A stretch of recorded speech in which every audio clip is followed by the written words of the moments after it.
just to stand in front of all of you and see all of these professional and successful women, because we're not used to seeing that where I come from and where I grew up. So just seeing all of you is amazing. And so overall, I guess my STEM journey is still unfolding. So as she said, I want to go to Georgia Tech.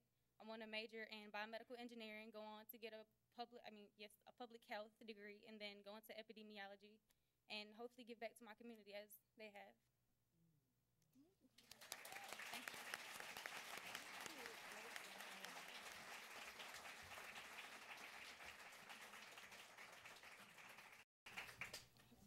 So I have no idea how I'm going to follow that. But my name is Ivana Nunez. I am currently a career and technical education teacher in Queens Vocational, and I teach electrical installation. So if any of you are concerned or want to know what that is, I'm teaching my students how to be electricians, which is actually very awesome. I'm the youngest and the only girl in my family. I have two older brothers who love to wrestle and fight with me. I'm still their little dummy to play with. So they always told me that I had to be very thick-skinned, and they told me that no matter if they said to me that I couldn't do something, I had to take it as a challenge that I was going to overcome later on. And my parents have been always very supportive. Even though they couldn't give me everything I wanted, they gave me everything I needed as a student, as a daughter, and now as a teacher. I chose Queens Vocational and Technical High School because, first of all, my brother went there, and second of all, because they had so many different majors for me to pick from.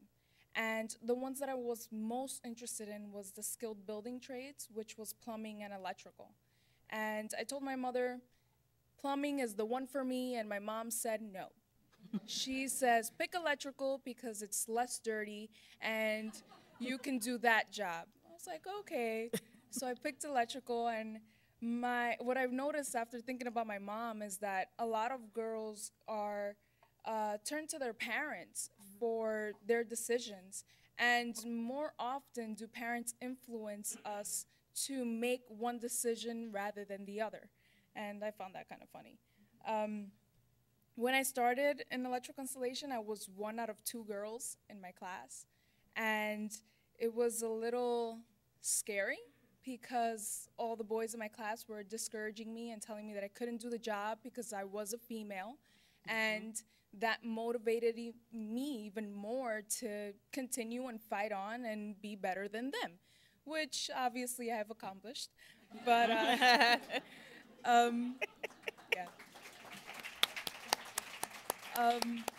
But now this isn't really a competition between boys and girls, but more of a motivation and a show to see that if you have the passion, if you have the dedication, you'll be able to get where you want to go no matter what.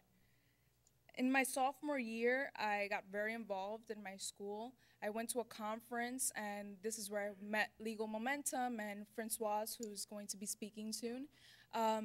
They helped me, motivated me, pushed me in everything that I did. And this conference showed me so many different tradeswomen that were successful that I thought to myself, wow, I want to be just like them.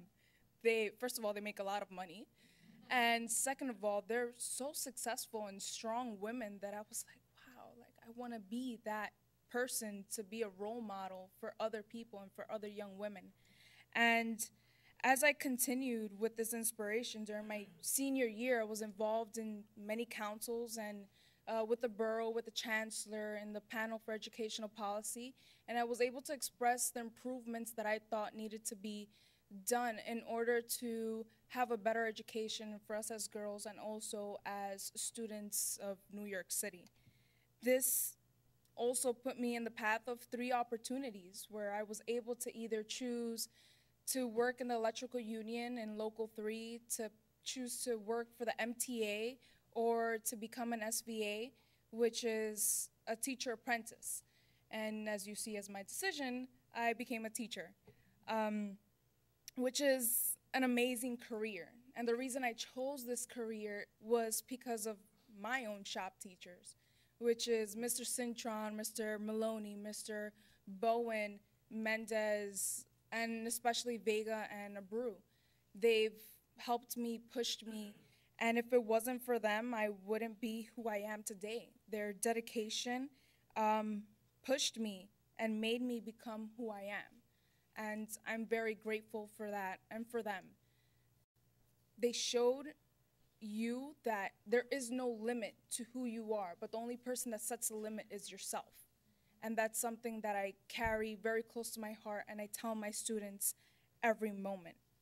One thing that they conveniently left out was how hard it is to become an educator and how much work it is. So they make it look very easy until I stepped into their shoes, and it took me 5 hours to create a lesson plan and 45 minutes to deliver it, which I don't understand how that happens. So in a smaller sense, fast forwarding to my work site and school site career as a teacher apprentice, I noticed that there's so many things that happen during this time. In the school site, I was very surprised and a little shocked that some of the career and technical education teachers were telling me or saying to others that I was incapable to become an electrical teacher because I was a female. And it made me realize that, wow, discrimination hasn't gone away, that there is no restrictions and that it's everywhere. So that's something that I would like to say, and I would just like to say thank you for all of you, for listening, for supporting the cause, for being interested in finding an improvement. And I would like to thank my partner, my family, my principal, my school, Francoise, Rebecca, again, for the opportunity to come here. If it wasn't for you guys, I definitely wouldn't be the person that I am today. Thank you.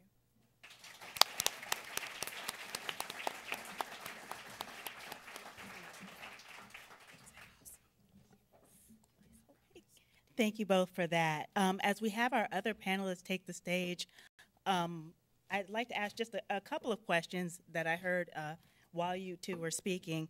The first is on the importance of seeing someone that looks like you in the STEM fields.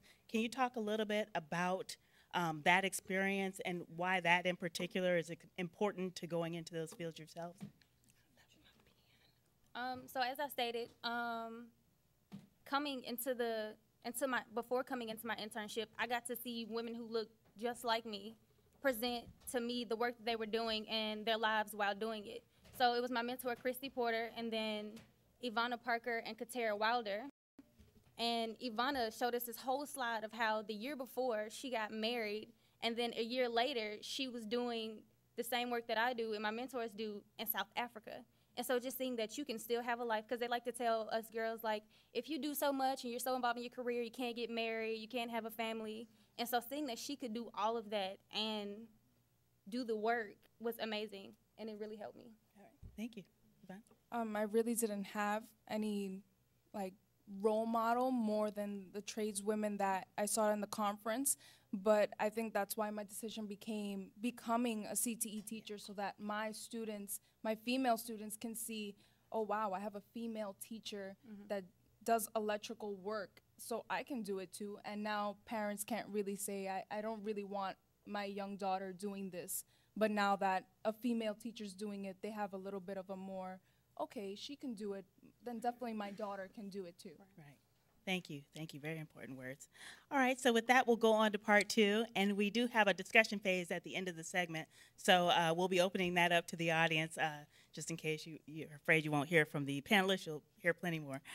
So first, we have Dr. Angelique Blackman, who is the president and CEO of Innovative Learning Concepts, LLC in Atlanta, Georgia. This is a full-service premier science and mathematics educational consulting firm. She has over a decade of experience providing research and evaluation services for federally funded STEM education programs, as well as an in-depth knowledge of mixed methods research, and specializes in qualitative methodologies. Important difference. Dr. Blackman earned her BS degree in chemistry and master's in analytical chemistry from Georgia Institute of Technology. She received her PhD in educational studies with an emphasis on science and education from Emory University. Dr. Blackman served as an external evaluator for many federally funded programs as well as private foundation-funded programs designed